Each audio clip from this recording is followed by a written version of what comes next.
1 year to retirement. The year leading up to retirement is an important time to take stock of your financial situation and make choices that will have an impact on the rest of your life even if you are still actively employed at this point. You will need to take some financial steps in order to guarantee the carefree and happy retirement you have always envisioned for yourself. Before you can enjoy your retirement cake in the break room and collect your final paycheck, you need to make sure that all of the chores listed below have been completed. Here is pre-retirement checklist 1 year to go. Number 6. Create or update your retirement budget. Create a comprehensive monthly budget that includes an estimate of the amount of money you will need during your first year of retirement. The next step is to do the arithmetic to ensure that you will be able to afford to withdraw from your retirement funds the amount that you will need to fund your spending after taking into account any other potential sources of retirement income, such as Social Security or a pension. You should make it a goal to remove just enough money to satisfy the minimum distribution rules and stay clear of any tax penalties, but you shouldn't withdraw more than you need. It is not a good idea to leave money in a checking account if you have the means to continue investing it in a retirement account that has favorable tax treatment. And unless you have a Roth individual retirement plan which allows you to avoid paying taxes on withdrawals, you don't want to pay more in annual taxes on distributions than you have to. It is in your best interest to become aware of any variances in your expected budget while you are still in the process of carrying out the project. If you need to save more money, you may be able to delay retirement. If this is not possible, at the very least, you have time to revise your budget before you begin squandering your savings.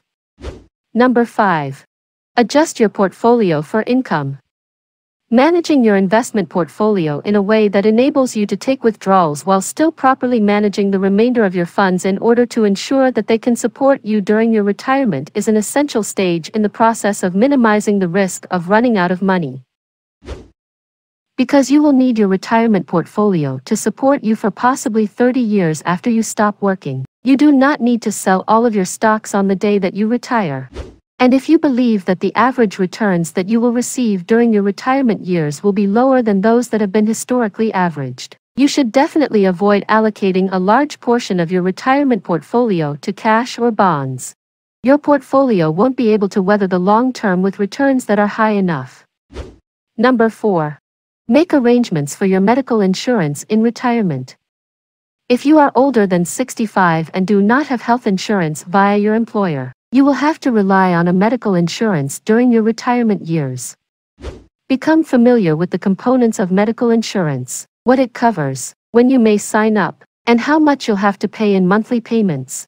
Find out what coverage gaps you could have to deal with, as well as whether or not your current providers accept medical insurance before you find yourself in a position where you need to make use of your new insurance. You should get started studying about it and ensuring that you have the finest coverage possible at a price you can afford.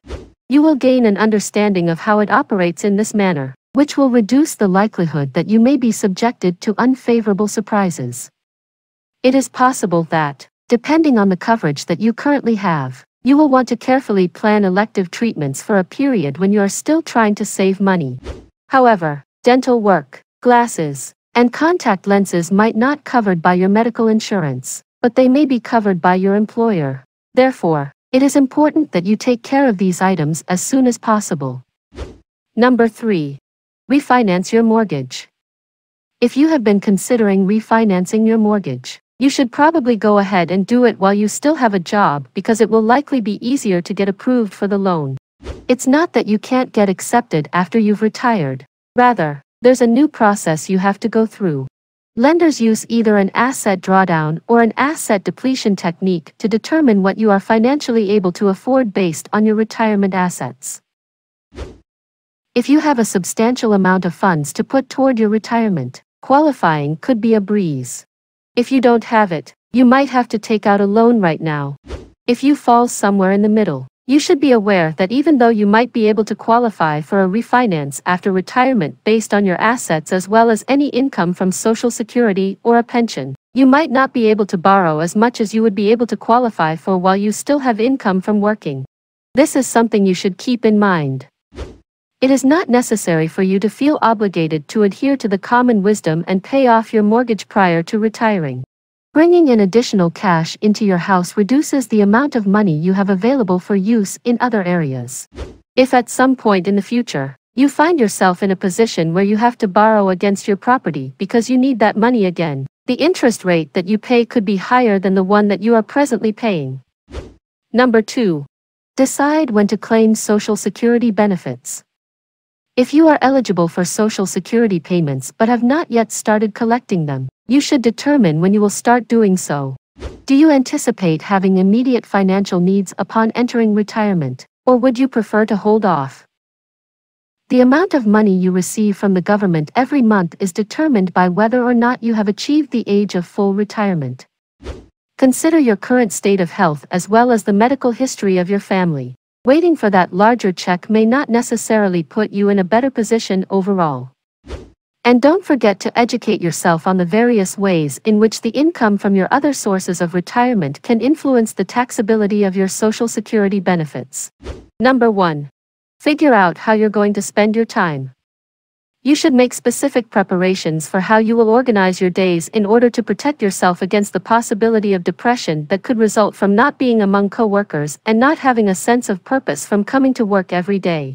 In order to do this, you should create specific plans and preparations for how you will organize your days. Think of the things you can do in your latter years that will give you the satisfaction of having accomplished something meaningful and will bring you joy. It's possible that at first, you won't be able to get enough of sleeping in and catch up on all of the movies you've been wanting to see but never had the chance to see. This is a perfectly normal reaction. On the other side, if you do nothing for a time, you may start to feel bored and lonely. This is because your brain is not getting any stimulation. Think about joining meetup groups in order to make new friends and take part in fun activities. Volunteering for organizations whose mission resonates with you. Pursuing hobbies to the point where you have achieved a high level of proficiency and experience. And even starting your own business as ways to broaden your horizons and broaden your experiences. Be aware that there are many different stages to the retirement process. It is critical to give some consideration to the ways in which you plan to spend the first few years of your retirement, as well as the things that you hope to achieve in the years to come after you have retired. What do you think of our video? Let me know in the comments section below if you have any questions or comments. Lastly, don't forget to like, share, and subscribe to our channel for more informative videos like this one. Thank you for watching, and best of luck on your retirement journey. Thanks for watching.